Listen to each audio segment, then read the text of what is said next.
তো আমি এখানে টিকিট কেটে নিলাম 30 টাকা দিয়ে। আর দেখতে পাচ্ছ আমি এখানে কিন্তু চলে এসেছি। আর কত রকমের জিনিস দেখাচ্ছি দেখি, দেখছে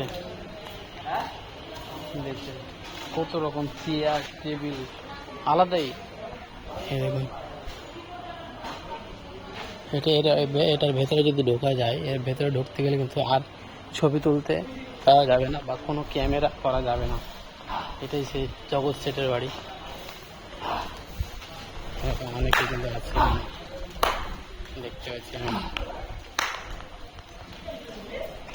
এখানে একটা কামান দেখতে পাচ্ছি, এই যে দেখো কামান। অনেকটা ছোট, তবে হতে পারে, তবে অনেকটা ছোট কামান আছে না। আগেকার একটা মেশিন, দেখুন ইঞ্জিন।